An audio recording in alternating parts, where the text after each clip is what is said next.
been waived. Mr. Carroll is present, Commonwealth is present. This comes on your Commonwealth's motion to seal two of the defense exhibits, correct?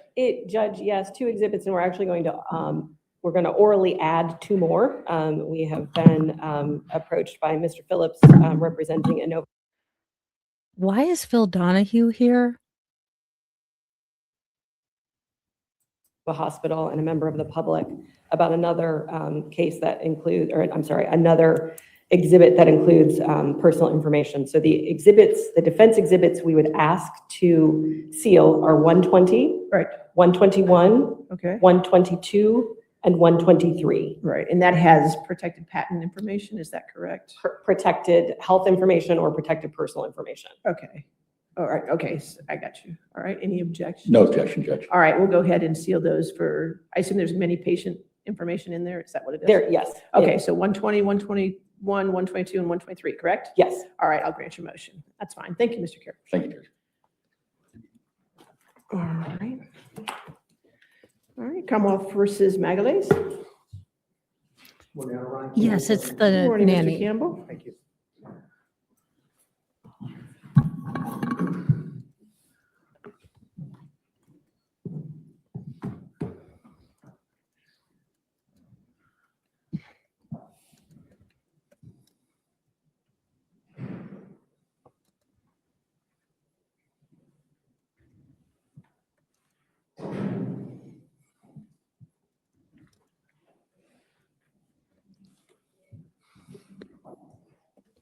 All right, the case of Commonwealth of Virginia versus Juliana Perez Magalhaes. Ms. Perez Magalhaes is present in the courtroom with her attorney. The Commonwealth is present.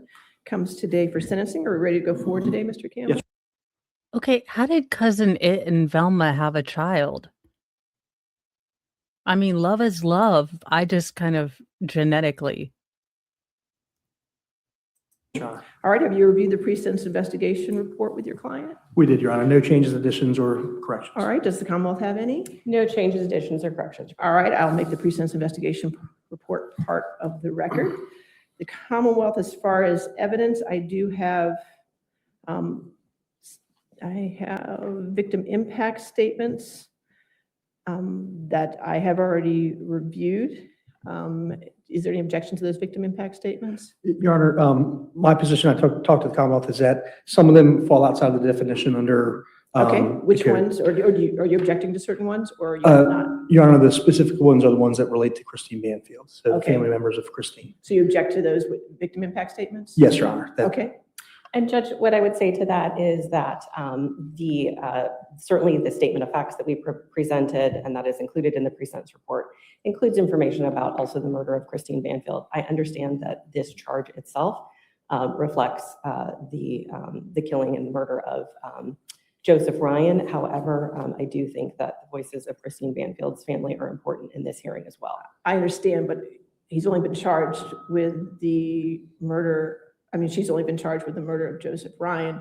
So the only victim impact statements the court can consider are the ones based on which the Commonwealth has charged her with.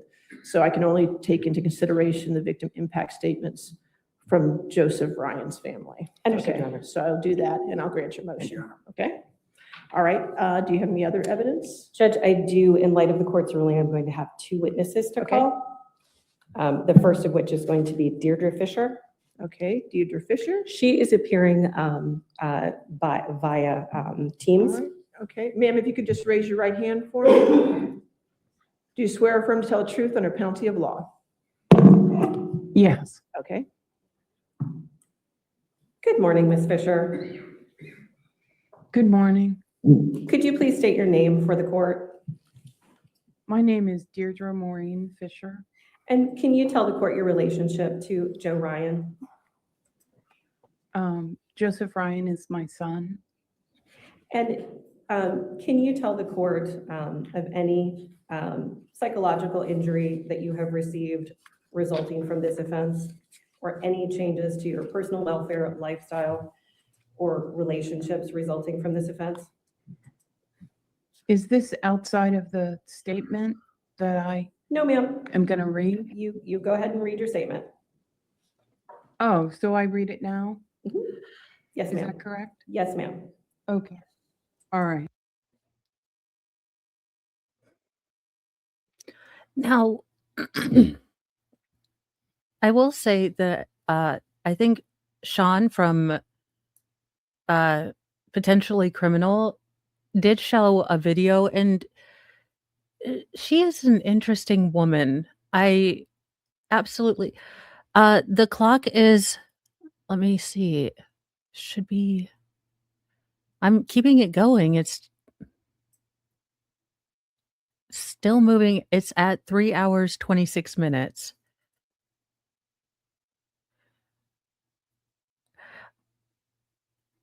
I like her glasses. I've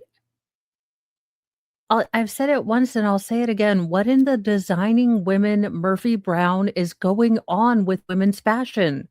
No, no, don't do it again. What is with these you guys realize that you're trying to make me wear a collar and I had to wear something around my neck? No, I said no. I said no to turtlenecks. I said no to Dickies, which are just half a turtleneck. You cannot make me.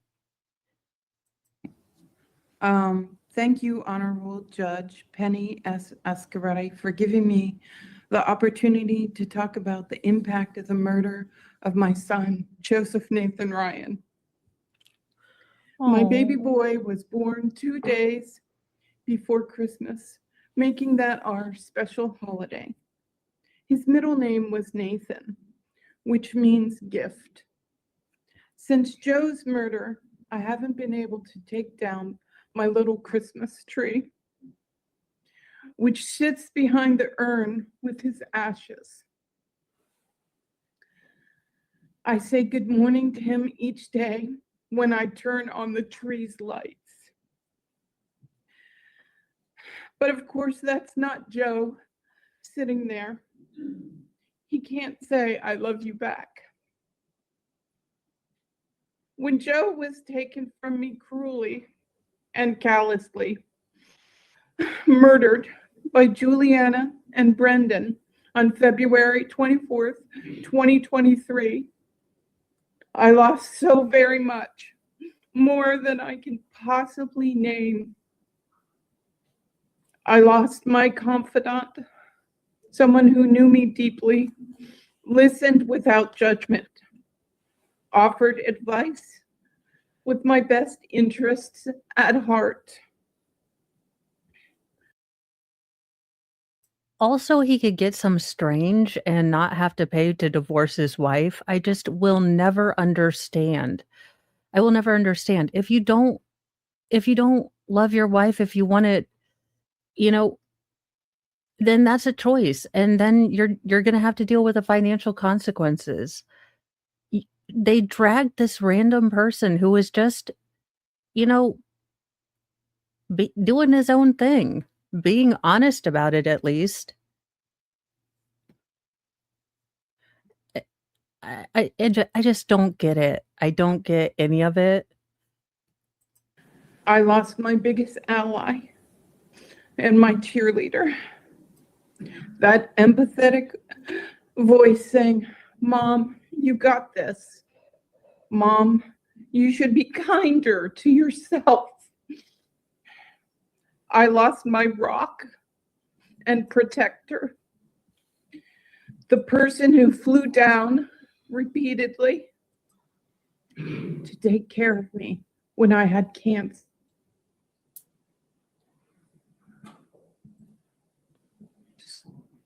I lost the comfort of knowing that my son would be there to care for me when I'm an old woman with illness or dementia, just as he cared for his grandmother and grandfather. I lost my financial sustainability due to grief's torturous effect on my health, both physically and mentally, which has affected my ability to work and function. I lost my peace and sense of well-being. I can never unhear Joe's. And I have not always told the story, but I've only heard it once. in my entire life, but there is a sound that a parent makes when and in my case, it was a mother that found out that their child was gone, and it's a sound that you will never forget. And part of me is a little bit jealous that she can feel all of these emotions all at once and really honor her. Some people are very good at feeling all of the emotions, whereas mine kind of gets stuck. So part of me does envy that she can feel all of this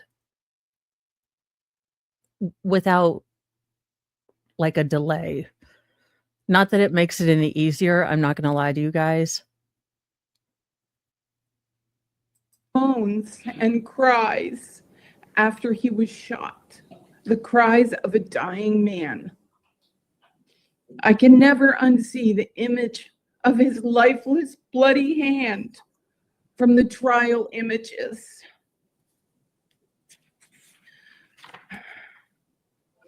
I lost nearly all my friends who couldn't handle dealing with someone lost in grief or understand why my life can't just go on. I lost the chance to ever be called grandma. I will never have that. I lost the sound of Joe calling me the most beautiful word in the world, Mom. I lost my Christmas baby, Joseph Nathan, my greatest gift. And I really like this because think about, and again, I only know the very bare facts, but this man has had his background, his honor, his proclivities all dragged through the mud this entire case. You know, people have judged everything. Now, Falanos, from what I understand of the case, here is the kind of 5-minute story. The woman with the black hair was an au pair from Colombia, or was it Brazil? I can't remember. Brasilia. And she was working for an IRS agent and his wife and their child. Well, IRS agent husband decides to get with nanny because, well, she doesn't have kids and she's fun. And the wife is all naggy and shit, I guess. Well, they decide that, you know, divorce is hard and money and, you know, alimony and child support is like hard also. So, you know, they decided to concoct a plan where they were going to put the IRS agent's wife on a fetish site where she wanted consensually to have someone random from the internet break into her house to consensually play act a grape.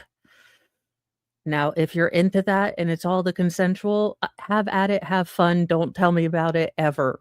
I don't want to know. That will be my only exclusion to the don't ask, don't tell. But if I ask, tell me everything. Just say you don't want to know, Mo, and I will know that I will no longer, you know, on that path. Just. Choop. But so basically, they put up the picture of the wife, the, you know, husband, and the au pair, and they lured this man over with the husband lying in wait. So the wife is at home, not realizing any of this is going on. She thinks she has the day off. She's doing some laundry or, you know, something. Well, you know, guy who thinks he's there for a little bit of fun creatively goes in there and she's really fighting back. So he thinks in his head that this is, I mean, we're assuming because he didn't survive, but you know, he must assume that she's really into role play. Now, she is fighting for her life because she's terrified and he thinks that it's a role play. Well, the husband barges in and you uses a force multiplier on guy that was attacking. Guy that was attacking had not actually taken out the wife yet. So the husband decides to take the knife away from guy who was, fake attacking and stab his wife with the knife. Now, girlfriend, being the Bonnie and Clyde ride or die that she was, noticed that attacker man was trying to leave. He was not quite all the dead. So she decided to double tap end him. So that is why she is going to get a sentence. But she did take a plea deal to flip or turn state's evidence in the husband's case. Yeah, it seems like a really interesting case, but when I saw that the defense was different and yeah, no, y'all's everyone deals with grief, not just loss of life different. Yeah, grief isn't something you just get over. No. No, your life grows around it is the way I perceive. It's the only way I can explain it. Because there are days where it's just a tiny pebble, and then there are days that it's a big old mountain. Uh, so, it changes. I don't know. The impact of Joe's loss doesn't go away. Will never go away, but only grow. So many tears, so many times reaching for the phone to call him, only to remember that he won't and can't pick up.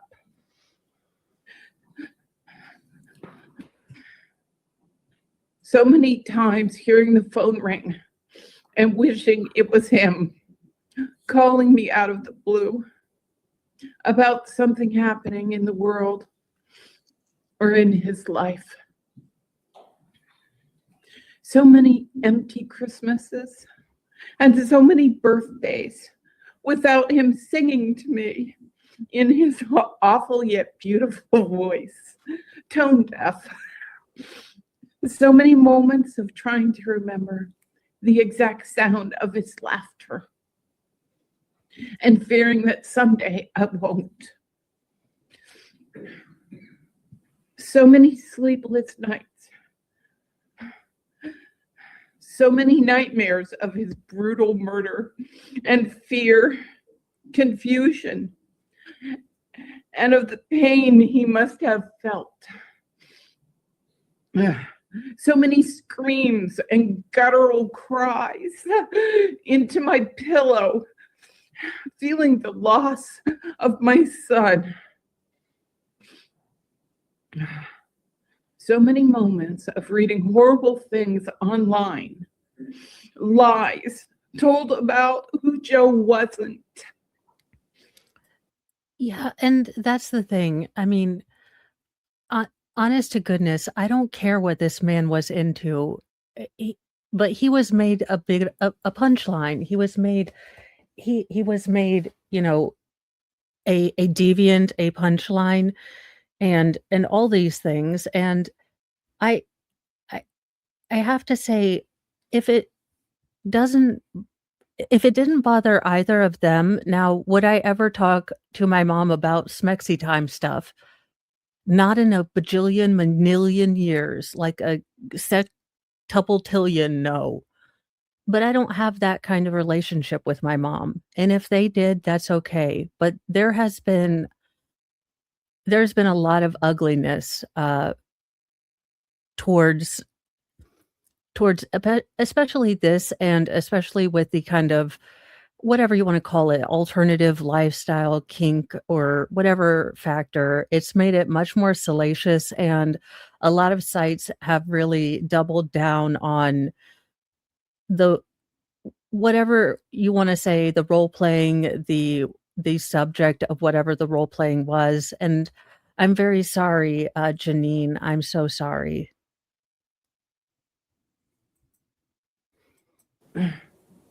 So many moments defending and explaining who my son was and why he couldn't have committed the murder of Christine Banfield.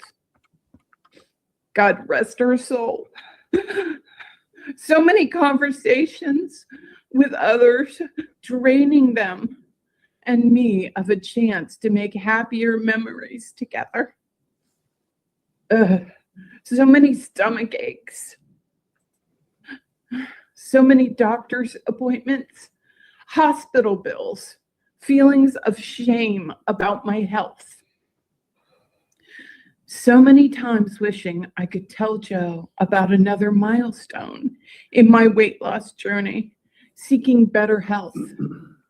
Knowing I was gonna say, but I tend to notice things, and when I don't want to deal with emotions, I was like, you know what? She looks a lot slimmer from when she did the interview with that I saw on Potentially Criminal. how encouraging and proud I'm he so would be. sorry. So many lost moments, so many moments of loss. My son's life was used and thrown away, seen as worthless and utterly disposable. Disposal by those who plotted and executed his brutal murder. Do I think or dare hope that there will be justice for Joe's death? For my loss as his mother? I don't believe that's possible. What I do hope is that even for a moment, that the world and you, Judge, will say Joe meant more than nothing. That he was so And I feel so badly because, again, as a mom, look, she remembers the moment they laid this little boy on her chest, and to have to deal with everyone on the internet with their hot takes. That's why I don't say anything about trials. And I'm a snarky asshole. I am a cynical asshole. But everything I put out, I try to think, okay, if a victim or like a mom was to come by, would it be something that I would feel okay saying to their face? If it is, then I'm okay saying it. If I go back and say, you know, I'll correct it. But so many people want to get on their high horse and want to celebrate things and want to, point out that they're better people because maybe, they're vanilla. Fine. I got your back. I forgot about victim impact statements, you guys. I'm sorry. I just knew that there was sentencing. And the fact that the people who did this to her child were using him as a pawn, they didn't even see him as a person. So he's been the butt of internet jokes, and he wasn't even seen as a person to the people that did this. It could have been anyone else's son. It's just so sad. Ooh. Oh yeah, I saw that. I loved it. When I get back into boxing, I'm gonna use it. unworthy of dignity and life, who didn't deserve to be used and thrown away, treated as utterly disposable. Thank you for listening and for weighing the trail of pain and loss Juliana left in the wake of her calculated, cold-blooded murder, with her life and future as her only concern. My son, Joseph Nathan Ryan, was not and is not disposable. You fucking tell him, Mama Bear. Because that's honestly the other reason I didn't cover this trial. Look, I get it. It's not my jam, you know, but at least he didn't make it his persa-fucking-ality. I mean, you know what? Give me someone who does something really kinky and I don't know because they didn't make it their own daggone personality, and I'm happy as a clam. I don't care what you're into or what you do, just don't make it your personality. And then if someone, if you happen to find out something and it doesn't take away from any part of them being a good person, then let it go. Let it go. Let it go. Just mind your own and let it go. Thank you for listening. Thank you, Ms. Fisher. Please answer any questions that Mr. Campbell may have. All right, cross-examination. No cross-examination. Okay, thank you, Ms. Fisher. Thank you. All right, your next witness. Judge, the next witness that I have is going to be Ms. Sangeeta Ryan, who is present in court. Okay, Ms. Ryan.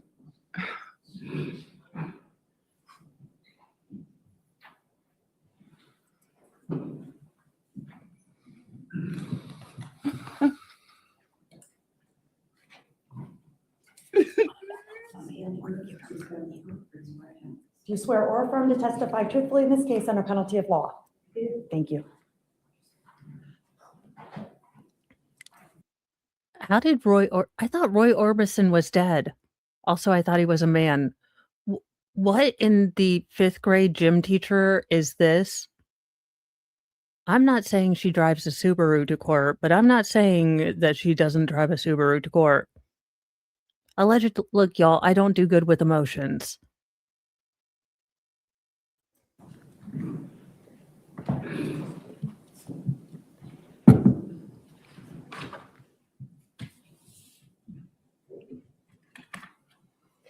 Good morning.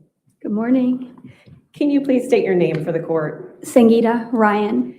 And can you describe your relationship to Joe Ryan? Is this where I read my statement? Who I met, Joey Nathan Ryan, was my nephew. And Honorable Judge Ascarati, thank you so much for the opportunity to speak today. Thank you for allowing the Ryan family to speak up for our Joey Nathan Ryan. We thank the jury for helping us achieve justice for Joe and Christine.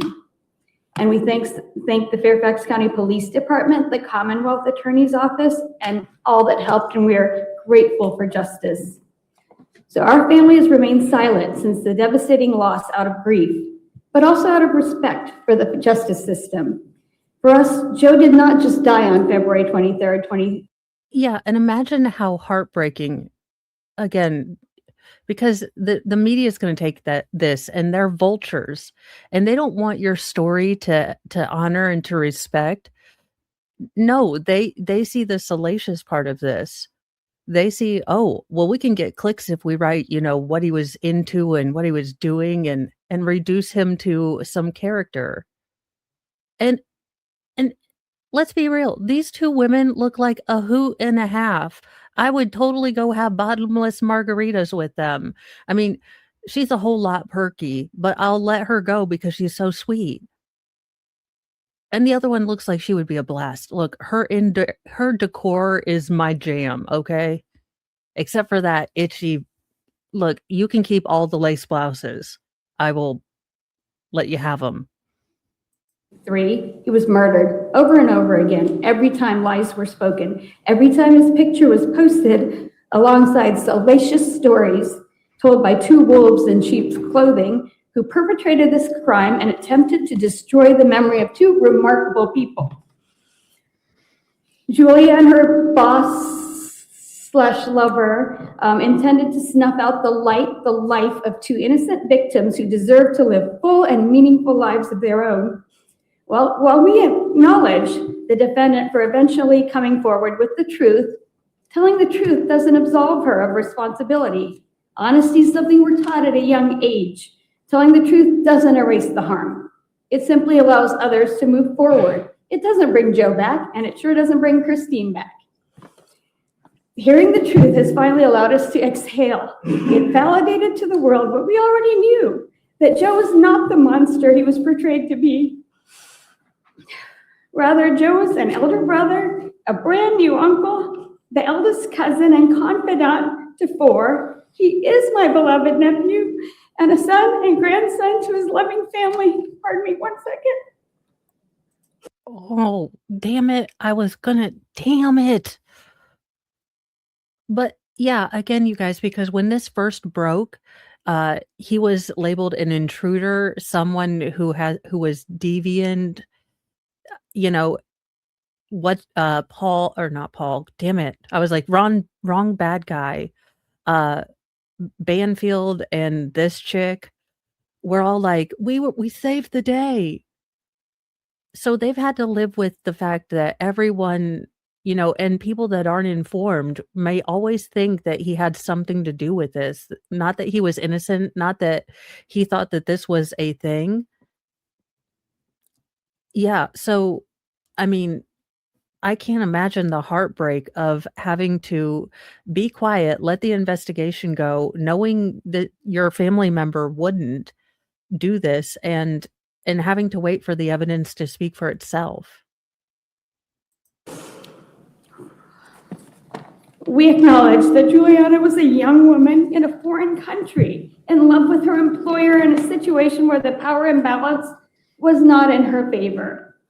But where our compassion ends is with the one other responsibility. Juliana was entrusted with and received payment for the care and protection of a small, innocent child. And Juliana, I feel, failed Valerie repeatedly. She was trusted to protect this young charge, but instead chose to cause irreparable damage. She robbed her of her mother. She stole childhood memories. She chose to partner in the brutal assassination of her mother's character, as well as her And honestly, think how unique a person to not only in your pain, in your grief, which, as people have said, as I have said, can be overwhelming to the point of not wanting to get out of bed, that she can acknowledge that there was another victim, and that not only, she might not be charged with the help of that, but she is just as culpable.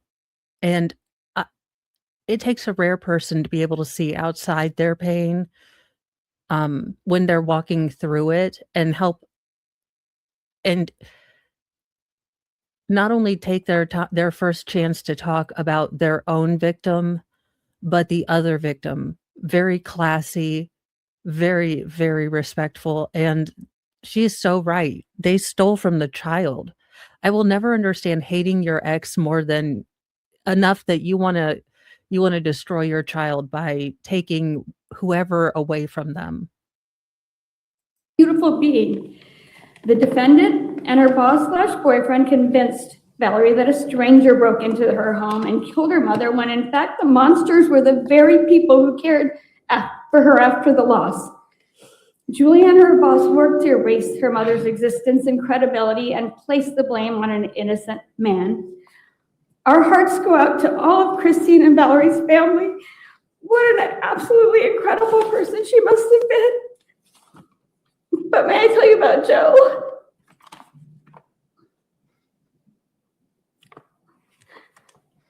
Joe is loved. Joe came to live with the Ryan family. I'm sorry. I'm so sorry. Oh, no, you're fine. Joe came to live with the Ryan family just days after his birth. His birth parents, Dad Sean and Deirdre, who you met, were teenagers, so Joe lived with and was raised by his paternal grandparents, Connie and Jim, for all of his life. As a young child, Joe, who we call Joey, was fun-loving and loved from the beginning. He was inquisitive. That explains so much, because I got more of a friend relationship with the mom, and that really explains that. And then this woman was like his mom. And they never realized that there's so many more ripples of destruction. It's just, I don't like it so much. Don't be an asshole. Don't kill people. It's that simple. If you're really mad at someone, sign them up for the Jehovah's Witnesses. I mean, allegedly in Minecraft. And have a wonderful day, Heather May.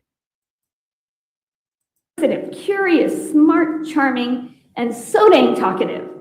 Joe approached strangers and passerbyers with random and nerdy questions about Transformers and movie characters and the Legend of Zelda video game characters and who would win in a battle between this person, and he respectfully waited the answers, whether you knew them or not.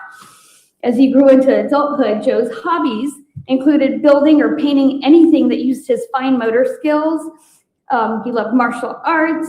He had a great love and respect for our environment, animals, especially mistreated, neglected, and ugly dogs. And he rescued many injured and less loved dogs, bringing them across the country in his travels safely home to the home he shared with his grandmother. Joe cared for people, he cared for animals, and Joe didn't hurt people. When Joe's grandfather, Pap, required care due to a debilitating stroke, Joe left his life in Virginia and moved to Florida to serve as the full-time caregiver to his grandfather, the grandfather that. Yeah, and I think there is this, okay, so I am not gonna lie to y'all. I don't have a club, but I like spicy romance novels. And what I can tell you the appeal is most of the time, now granted, romance novels are written by women who then take the role of a man, so we are setting ourselves up for failure. But the selling point of an idea of a dominant partner is not someone who subjugates and controls you for humiliation or domination. It's more out of care. So, and again, you'll find this in even vanilla relationships. Like if your partner is the type that will stand up all day and, not take a break, or like Mr. Mo, he'll have to bring me in food. That would be part of a more dominant, subservient relationship, depending on the parameters. You have one who's really, a caretaker, more dominant. It's implicit in there that you care about the other person. I mean, basically all of it is about care. It's just some people like weird things. Oh, I have not had enough of my fun soda yet for that class. Yeah, and look, just because I don't get it doesn't mean you don't get it. Look, like I said, in Mo's commune of introverts, we will have a don't ask, don't tell. I don't care what you do, just don't make it your personality. That's all I ask. Supported him from infancy. When Pat developed dementia and had to move into a memory care facility, then Joe moved back to Virginia, where he began to take care of his grandmother, who had begun to experience health problems of her own. Joe took over transportation for medical appointments, hospital procedures, food shopping, and the bond between Connie and her grandson was as close as that of a mother and child. Joe would never have put himself in a dangerous situation that would risk his ability to continue to take care of his beloved grandmother or his old ugly dog, Kitty. I'm sorry, she's not ugly.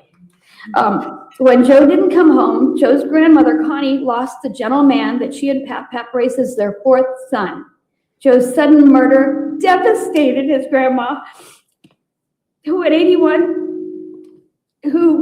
was 81, and devastated her so much she could no longer live in the family home without Joe, and quietly and quickly sold her home to dodge memories, grief, and reporters to move closer to my husband and me. My husband is Joe's Uncle Jimmy, and I'm his Aunt Gita. In Joe's absence, my husband and I made the decision to leave our careers and to take over his grandma's support and care team. We continue to do that today, and we think about and talk about Joe every single day. Honorable Judge Asgarani, we feel Joe and Christine were targeted by the worst kind of monsters, the kind who live among the victims and wait until they're the most vulnerable. We feel as a woman, a caretaker, and as a daughter, Juliana had opportunity to stop this brutal assassination. We think she could have warned Christine. We think she could have warned Joe that morning. This could have been a very different ending where Juliana saved 2 lives. But that's not. At least she should have done the job for which she was being paid to protect a child. She did not. So many opportunities to do the right thing, and Juliana over and over chose not to. And while we acknowledge that she found the strength to tell the truth, it doesn't absolve the responsibility. So today we leave here finally standing as Joe's family. This nightmare's ending. It's our hope that Juliana doesn't walk free, but continues to reflect on how she became capable of doing this, so that when she does return to Brazil, she never victimizes another person, never betrays another child in her care, and never again places selfish desire above human life. She doesn't deserve to profit. We hope that can be enforced. The reality is, though, she will be free one day, and our hope is that she carries the weight of the lives destroyed, that Juliana chooses to live as a decent person, and that she is truly remorseful. The sentence that Juliana receives today is not the only one given. We all carry a life sentence of grief, even after hers ends. We ask for peace. We ask to be allowed to move forward. Today we move forward by returning Joe's kindness to the world. We say his name proudly. We invite the world to finally know the man we protected in silence for so long. He is loved. We miss Joe, and our family is devastated by the way he was ripped from our lives.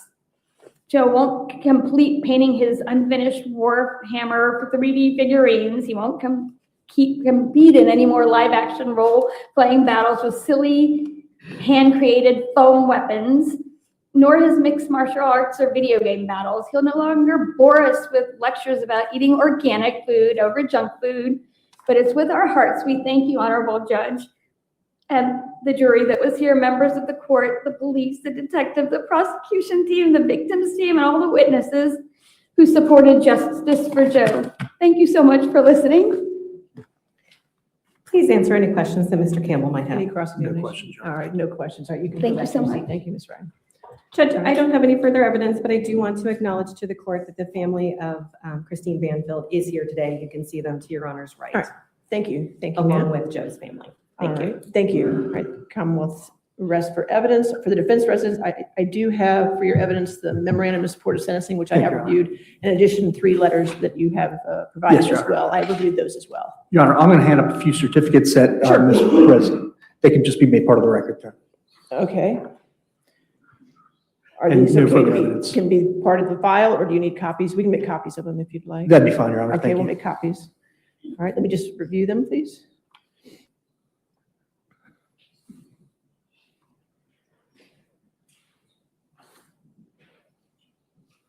All right, we'll go ahead and make copies of these certificates and make them part of the record as well. All right, any other evidence from the defense? No further evidence, Your All Honor. right, argument? Judge, the Commonwealth in this case, as the court is aware, made a recommendation, and the Commonwealth stands by that recommendation. All right, argument, Mr. Campbell? Thank you, Your Honor. Your Honor, the 2 witnesses that you heard from today made it clear that hearing the truth was valuable to them, to the Ryan family, and it was the truth that Juliana spoke at trial. And ultimately, it was her testimony that likely resulted in the conviction of Brendan Banfield. Until her cooperation, the Commonwealth had only a theory. They had circumstantial evidence, but no direct evidence. When Juliana finally came forward, she offered that direct evidence of what crimes she'd been involved in and what crimes were committed by Brendan Banfield. Your Honor, our position is that justice requires that the court follow the joint recommendation of the parties.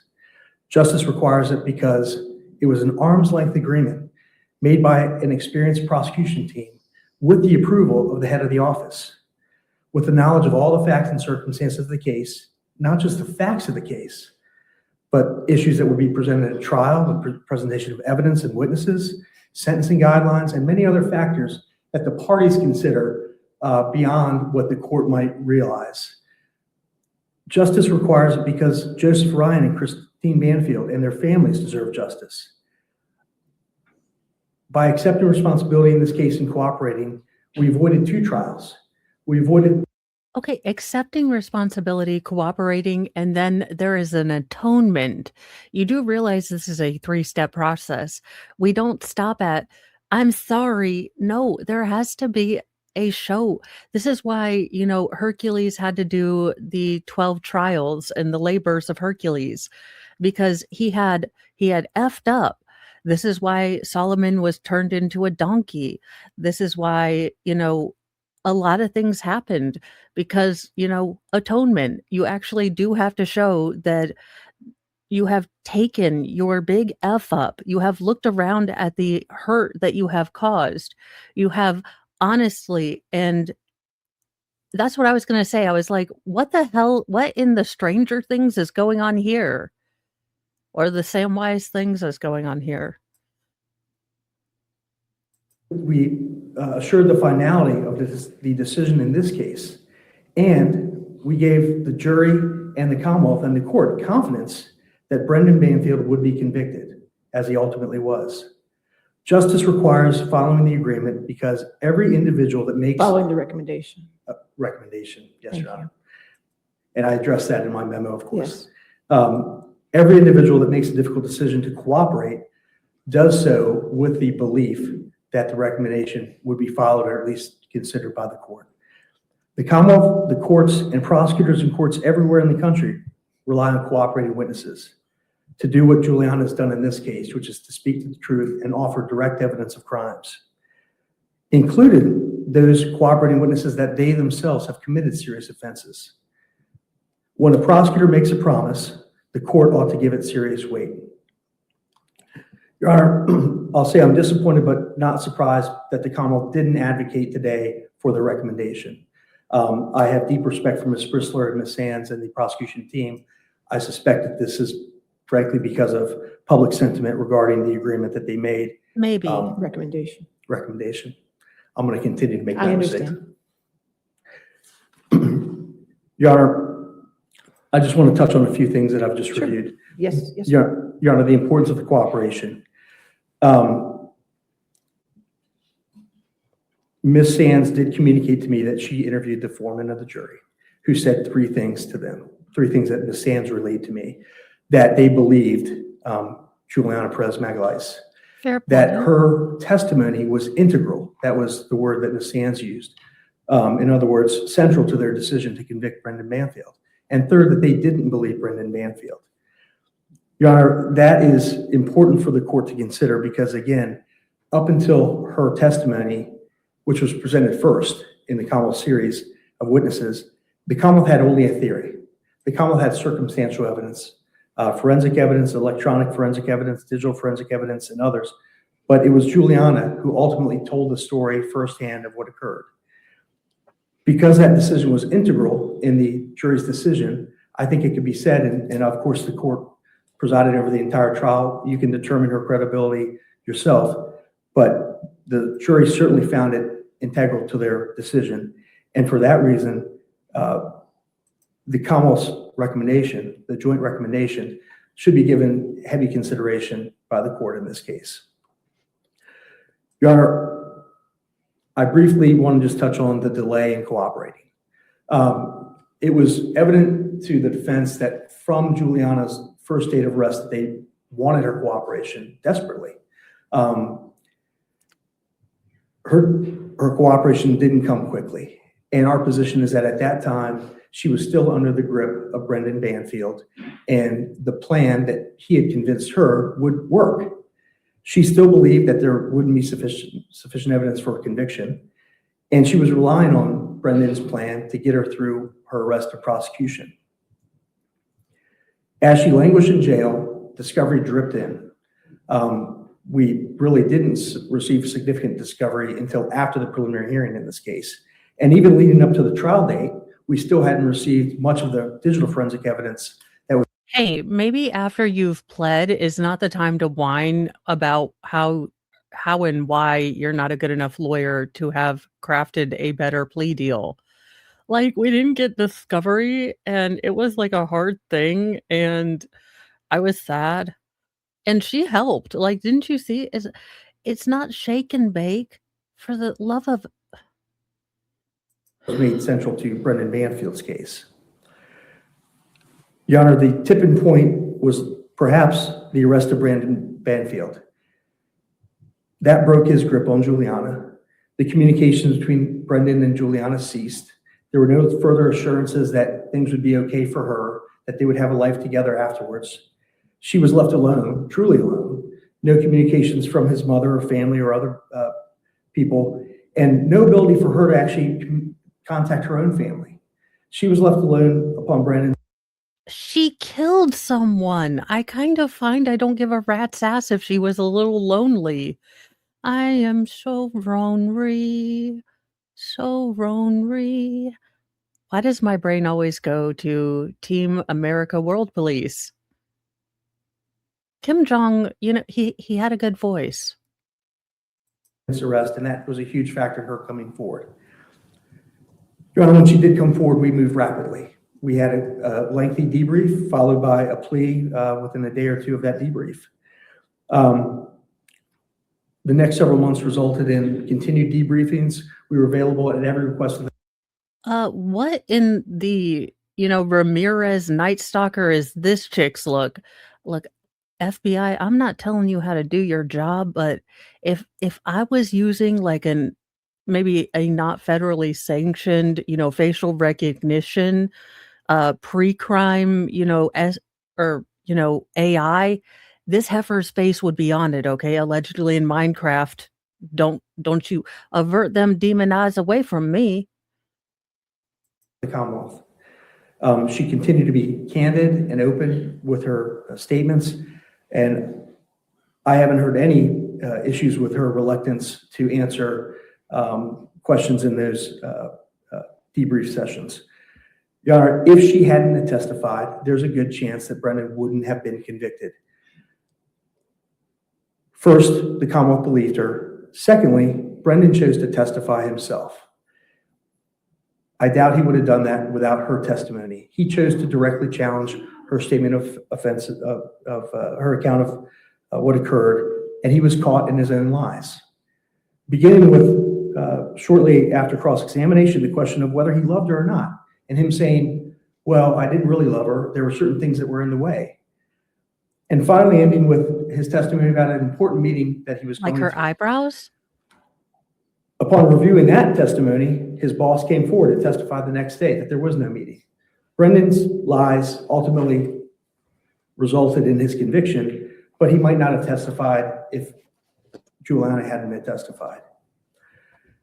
Your Honor, I appreciate the comments of Joseph Ryan's family, and I've read the letters that were filed by Christine's family, and there's no words I can offer to console them at this time. But it is critical that there was no trial in this case, that there is finality for the families, and that there was cooperation by Juliana that resulted in Brendan's conviction. Your Honor, the last thing I want to comment on is the agreement in this case, the recommendation. Thank you. I had hoped the language of the plea agreement says that the Commonwealth recommends. It doesn't say they have to get up and advocate or pound their fist and argue to what extent the cooperation was important. But the court can weigh that yourself. It was critical. Her cooperation and testimony was critical to the outcome of Brendan Banfield's case. This was an agreement for a recommendation that was made with full knowledge of what the facts were of the case and what public sentiment might be regarding the agreement for Juliana in this case. The agreement was made anyway. Recommendation. Recommendation. Thank you. The recommendation was made with the input of all the victims, of the police department, and all the important people as required by law. And there was no pushback at that time, Your Honor. I have a position in my sentencing memo whether this is an agreement or a recommendation under A1, A, or C. I'll maintain that argument, Your Honor. I ask that the court follow the joint recommendation of the parties and impose an active sentence of no more than time served in this case. All right, thank you, Mr. Campbell. All right, Ms. Perez-Maglese, if you could stand up, please. If you could stand up, Ms. Perez-Maglese. Is there anything you wish to say at this time before sentence is imposed? Yeah, I would like to read a statement. I have caused your pain. They cannot be measured. and forever changed so many lives. I pray for forgiveness from the Benson family and from Joseph Ryan family and from Valerie. I will never forgive myself for the pain caused. I hope that my cooperation in this case somehow begin to help, repair the damage caused. There is nothing I could possibly do to make it up to you, to your loss. Sorry. There are so many regrets, but this is my biggest. That's it. That's a tragedy I have been carrying with me, and I will always do. It's something I have nightmares with. A tragedy I know I can never take back the devastation of what I have done. I know that my remorse cannot bring you peace. I hope you might. No, I kind of want to hear more about your nightmares, though. Are they really bad? Do they scare you? Tell me about them in detail. I want you to relive them just a little more. Oh, you carry guilt? Oh, well, they carry grief. I wonder who I care more about. Someday understand that I truly did not believe that his plan would have actually happened. I have grown so much over the past 3 years. And look back at my younger self at 22 years old. Screw you, ma'am. You know what? At 22 years old, you know what I had? I had one child. And I was, well, because apparently birth control is not a thing that works on me, I was pregnant with my second child.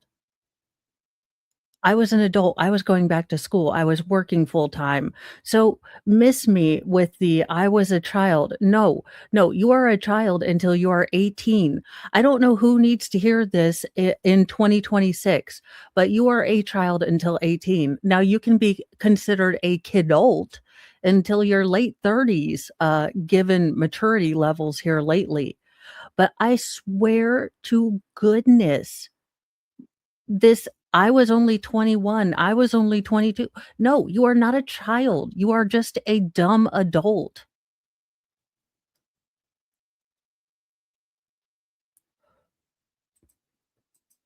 Falling head over heels for someone 15 years older. They're only seeing his good side and clinging to someone that showed me love. We've got, I lost my. sorry, we've got a door opening. And so I'm wondering if we have another question.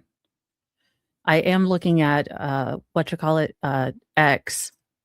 If anyone is a better Xer than me, or Twitter, or whatever the hell we want to call it, and you're on Lawn Crime, I'm trying to keep up with it.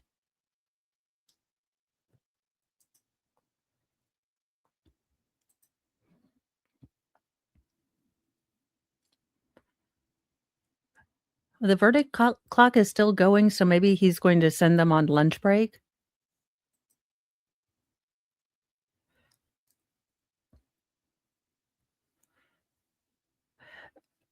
Because some localities just let them deliberate through lunch, and then some tell them to go to lunch and don't deliberate, which I think is stupid.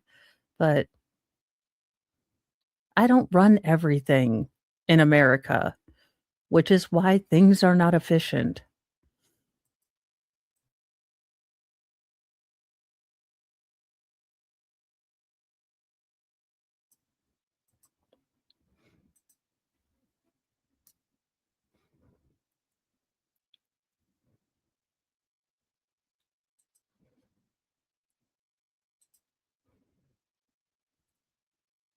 Yeah. Yep. And I do wonder, I think they can go until whenever o'clock. So I do wonder, you know, what they're having an issue with, because I think it was interesting that they wanted to see those two particular times. And honestly, no single piece of evidence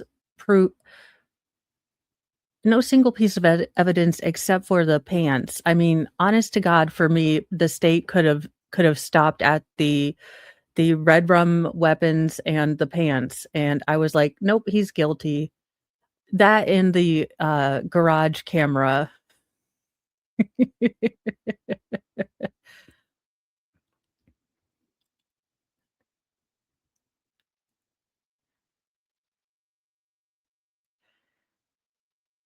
So I guess I'm having a hard time wondering why they were wanting to look at those two particular videos.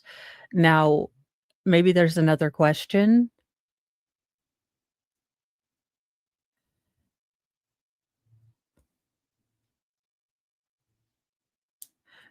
Because I am trying to figure out why we are wandering in and out. Watch it just be him using the restroom and we got punked. Could be, but generally they stop the verdict clock. Let me we can look at chart or let's see. He's a tease, LOL, lunchtime, maybe. Does the judge announce lunch or something or other?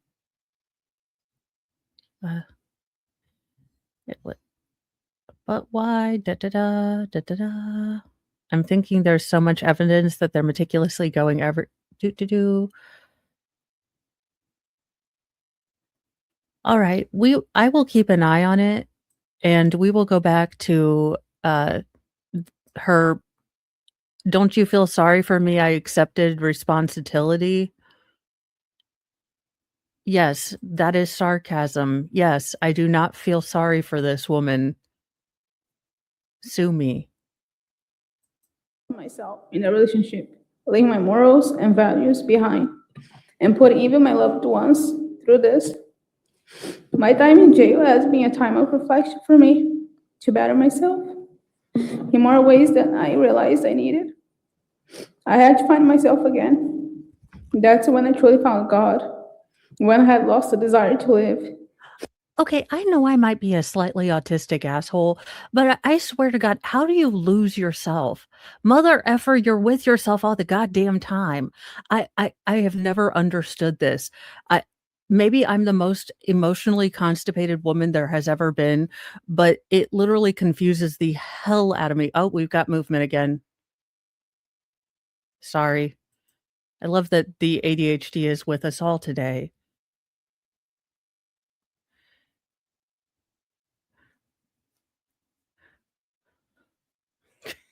And StreamYard, could you keep the chat going with I like pulling up y'all's chats in order, but swear to daggone giblets, it is having all the issues keeping up.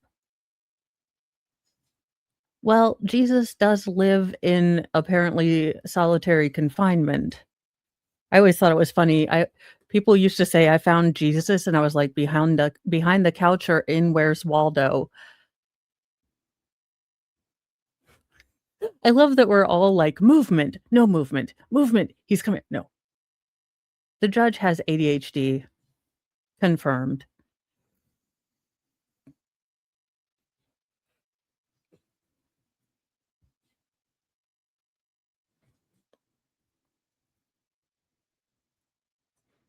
Every time I think keep getting punked.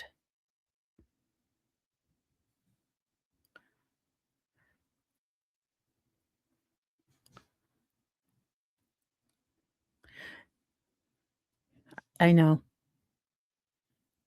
Well, again, I will until he sits down with his robe thing, we will not be punked again. We shall listen to Don't You Feel Sorry for Me. When I wanted to die, the guilt and feelings that Again, I don't feel sorry for you, and that makes me maybe a callous person, that makes me a callow person, but I don't care. I really hate when these statements turn into, "Don't you feel sorry for me? I'm gonna have some guilt." Like, mother effer, you should. that I didn't deserve to live and that I was a monster were overwhelming. In God, I found the forgiveness and mercy, and I am restored. Jail is not a place you can bear to let yourself drown in those feelings.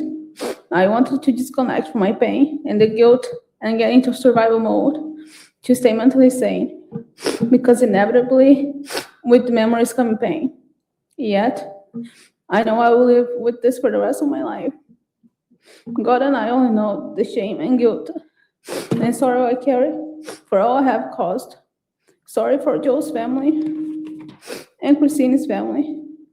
Sorry for Valerie, an innocent little girl who has so much love that will grow without her mother and our father. This is a heavy burden to carry, knowing could have prevented it all from happening. I understand that I am to blame, and I'm truly sorry for the pain it caused. I hope someday I can be forgiven, as I hope to be able to forgive myself. Thank you for the opportunity. No. See, oh my God. Okay, here, moron, because I know you probably are part of the My Truth Brigade. Let me explain it to you. You have to acknowledge that you were an asshole. You then apologize and realize that just because you apologized doesn't mean that you should expect to ever be given the same level of trust, or B, ever be friendly with this person. This person is not required to ever talk to you again, depending on the level of fuck up. They're just not. Now, if they choose to, understand that you are going to have to prove yourself more than you've ever proved yourself. And if they question you, they have a right to question you. You screwed up. Now, if they continue to question you after you have proved yourself, after a length of time, okay. You forgive yourself then, because guilt can mire you. It can make you, go into the same pattern that, giving yourself all of, the same kind of selfish behavior that, caused you to unalive someone. Guilt can cause the same kind of reckless, stupid behavior that could hurt someone. So how about you pull your head out of your ass, be an adult, put on your big girl panties, figure out what the hell it is that in you. Yeah, she got a plea deal. I don't quite remember. The judge keeps going in and out, so I'm trying to watch that. To speak. All right, thank you, ma'am. All right. In this matter, the court does find that the manslaughter charge was the large benefit of your bargain for testifying, which was a huge bargain and a plea deal. You could have been facing life plus 3 years, and now the maximum I can sentence you to today is 10 years. That's clearly a trade for your cooperation with the Commonwealth and what the Commonwealth offered. And you accepted that along with the Commonwealth's recommendation for time served, which is not an agreement, and as you know, not binding on the court, as we discussed at length at your MLS, kind of odd for us. We are watching the sentencing in the au pair part of the Banfield trial. Now, she did have a plea suggestion, basically not a deal, but a recommendation. So, yeah, believe me. plea. The reduction of the charge is a mitigation. I have watched your interviews and I watched you testify, and I just cannot find any further mitigation factors for your case. Oh, this judge is nice, because I swear I would add 15 years for every time you use your sleeve as a Kleenex. I've had 6 children. I can deal with a lot of things, but the snot rag sleeve is just that. And this thing right here, the favorite thing of children, young boy children, just nope. You may not have come up with a plan, agreed, and an older man may have groomed you to a point, but I want to list for the record the facts that I cannot equate with accepting a time-served recommendation. These are aggravating factors either not fully captured or not reflected in the sentencing guidelines. Number one, until today, you have shown no empathy for the victim in this case. Number two, you were more involved with the plan than you testified to. First off, there were numerous postings on social media platforms and text platforms looking for a target, texting and speaking directly with Joseph Ryan, encouraging him to bring the knife, and ultimately through the phone conversation, getting his consent, knowing all along you were bringing him to his death.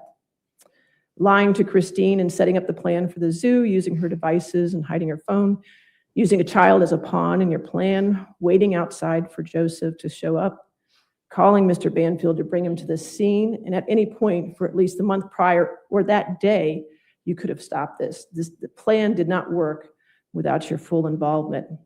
Number three, having the loaded firearm in your pocket. Number four, bringing a child into the basement knowing two people were about to be murdered, to include the child's mother. Number five, hearing Christine ask you to call 911, which you did and then immediately hung up. Number six, seeing Joseph Ryan, who was shot in the head at that time, still moving and walking up to him as he lay moaning on the floor and shooting him point blank in the heart. Number seven, watching as Mr. Banfield stabbed Christine over and over again. Number eight, waiting 15 minutes before recalling 911. Number nine, telling a fabricated story for over a year and a half, a story that depicted Joseph Ryan wrongly as a rapist and a murderer, an innocent man. And number 10, telling the child it was okay to call you mommy hours after the murder. What the ratchet swamp donkey fuck? Holy hell no. Oh, hell no. Allegedly in Minecraft, Tiny Baby Jesus, if Gen Pop justice should fall upon this woman. Allegedly in Minecraft again. My tears and in cup of sorrow shall be dry as a bone. Your actions were deliberate, self-serving, and demonstrated a profound disregard for human life. So let's get it straight. You do not deserve anything other than incarceration and a life of reflection on what you have done to the victim and this family. Hell May it weigh yes. heavily on your soul. So today I'm sentencing you on a manslaughter charge because that's what's before me. And the facts of this case demonstrate an intentional and calculated level of violence that is the most serious manslaughter scenario that's. JKD Bug, so Swamp Donkey, when I call you garbage is when you really need to watch out. Because if I still think you're redeemable, I will call you Swamp Donkey, Mega Thundercunt, all the sort of things. That being said, when I'm done with you, like after this, I never want to see Paul Canero. When he is adjudicated, he is human filth. Pretty much. If I call you human garbage, you are no longer redeemable. Like, as I have often said, I hope Jesus loves you because everyone else thinks you're a cunt. So if I call you garbage, like you're on your own. I could see you on the side of the road and I'd be like, so long, baby weird fetus Voldemort, at the end of Harry Potter. I'm out. This court has ever seen. Therefore, I do sentence you to 10 years in the penitentiary, as required by Virginia Code 19.2, 295.2. After you've completed your 10-year sentence, I will order an additional 2 years suspended, and you will be placed on probation pursuant to Virginia Code 19.2, 303. Since you have been convicted of a felony in Virginia, a sample of your DNA will also be drawn from the state police database. Are there any questions, Mr. Campbell? All right, anything further in this case? No, ma'am. Okay. All right, you're remanded to the custody of the sheriff. I believe that completes the docket. Is that correct? I believe so. Okay. Court will be in recess. All rise. Court's in recess. I will have to look that up. I don't know the particular statutes in Virginia as far as good behavior and what she's entitled to as far as, let's see. you know, good behavior, days served, and things like that.